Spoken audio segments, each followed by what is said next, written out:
Ladies and gentlemen, welcome back to Driven Wild. Today, what we're going to be talking about is tobacco delivery guidelines. When you're out, there is a possibility you'll get a tobacco delivery order. That means you're going to need to do a couple of specific things that, well, you don't necessarily need to do these things for other orders, but you are going to need to do them for tobacco delivery specifically. Now, we did a video on alcohol delivery, and the guidelines are similar, but for tobacco, it's not the same. Without further ado, I want to go over what Doordash tells you about this. I don't want to go over how it actually is because I've never done a tobacco delivery. And I want to go over one other thing that customers like to do to try to get around the system. So without further ado, let's get started. Delivering tobacco guidelines. At times, you may get orders containing tobacco products like cigarettes, cigars, electronic cigarettes, and other similar products. The following information is intended to help you lawfully deliver tobacco products. Please note that you could be held liable if you transport or deliver tobacco products to a minor or someone who is visibly intoxicated. So it's important that you follow this process to fully protect yourself, the customer, and the health and safety of minors. First off, the same thing as alcohol delivery right off the bat is that minors, if they're under the age of 21, you cannot deliver to them. In some states, it's different. Like some stores will actually say on the window and have a different set of age ranges. I think I saw one in New York that actually said 29, but I don't know if they're doing delivery for tobacco, and the number of people that allow tobacco delivery in their store is actually very slim. And that's impressive to me because you would think that alcohol delivery, it would go hand in hand, right? Wrong. Because there are a lot more stricter guidelines and a lot more health concerns when dealing with tobacco than when you're dealing with alcohol. Tobacco product pickup. Tobacco orders are for 21 plus. In order to pick up an order including tobacco products, you will be required to present your valid driver's license. So please make sure you have it on you before accepting the order. Dashers must be 21 or older to deliver tobacco. So if you're under the age of 21, you can't pick it up either. This is interesting to me. If you're a bartender that's under the age of 21 and over the age of 18, that's allowed. But you can't sell tobacco if you're under the age of 21. And that's always been fascinating to me. Tobacco product drop-off. Age and ID verification. When an order contains a tobacco product, the law requires you to verify the age of the customer before you hand over the tobacco products. You can only deliver tobacco products to a customer if the customer is over 28, 21 or older. We just said that. To verify age, ask the customer to see valid ID. Check every customer's ID every time, even if the customer clearly appears to be over 21. A valid ID must include a photograph and a date of birth. For example, of acceptable forms of ID may include. Before we go into this, usually what would happen for alcohol orders, this is the only point of reference I have because I've only done alcohol delivery. I've never really done tobacco delivery.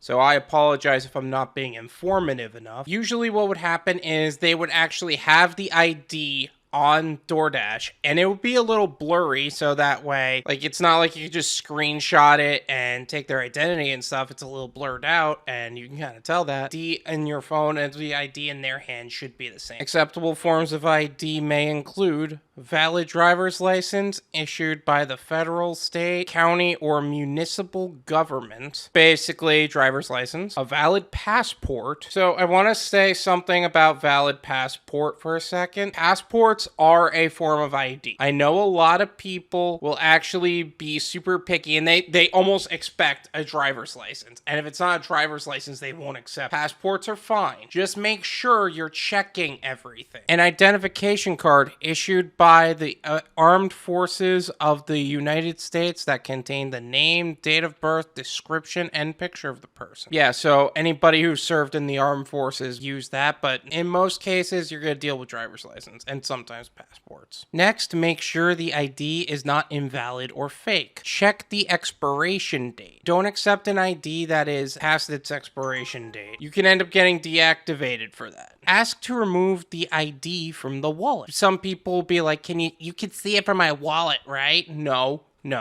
Take it out. I want to see it. It's the law. Don't mess with this. This is the law. Compare the customer at the door to the photo in the ID. So basically, make sure they're handing you their ID, not somebody else's ID. Some people will send their husbands or wives or friends out with the ID, even though it's not their ID. You know what I'm talking about? Make sure you're handing it to that customer. Feel the edges of the ID. A legitimate ID will have smooth, uniform edges. A fake ID may have rough edges and may be coming apart. Yes, some people can end up having a fake ID. Minors may tend to do this because, well, they're minors. Look for glue lines or bumpy or uneven surfaces. A real ID surface should be consistent. Yeah, I feel like you'll be able to tell based on how you feel the ID, like you physically feel the ID. Make sure they didn't give you a laminated job, you know what I'm saying? Restricted locations. Do not, under any circumstances, deliver tobacco products to the following locations. Public or private school, K through 12. You know, I kind of imagine a teacher doing this because they're having a stressful day and there's those kids that piss you off. Hospitals and healthcare facilities. I feel like that just ruins the entire point of having a healthcare facility. Sports venues or any place hosting a sporting event. Okay, this one makes more sense. College campus, again, don't deliver to schools. Prison, reformatory, veterans home, or state capitol grounds. Can you order DoorDash from prison? I've never thought about that. Hey, I need a DoorDash order. Can you DoorDash this to me, please? Thank you. Like, I'm trying to imagine somebody behind bars, like, requesting this. I need my burger fry. Tacos.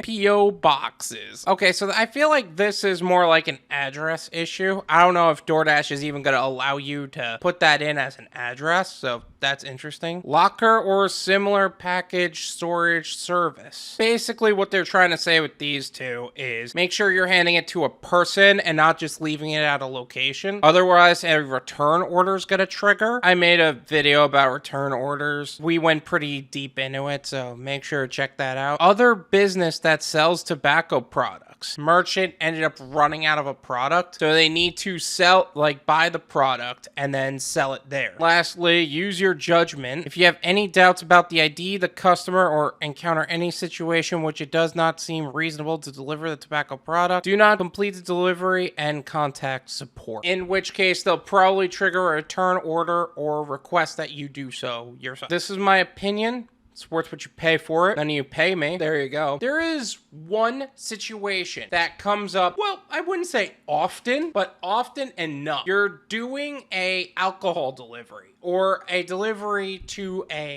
from a restaurant to a customer. You get a message from said customer. They are requesting, because they weren't able to do it in the app, they're requesting from you specifically, not DoorDash, you specifically, to pick up some sort of cigarettes or tobacco products on your way to deliver their food. I'm gonna tell you now, don't do it. You don't want to get tripped up. You don't want to end up in the situation where, one, you can end up getting an extreme lateness violation. That's number one. Number two, if DoorDash realizes that you're working outside, like you're doing work outside of them, and you're trying to pivot them, you can risk deactivation. And not to mention, that practice is not legal either. Take it from a guy who literally lives in probably one of the most lenient states when it comes to legal business practices. Just don't even risk that stuff, all right? Thank you so much for watching. I really appreciate it. As always, make sure to smash the like button, subscribe if you're new,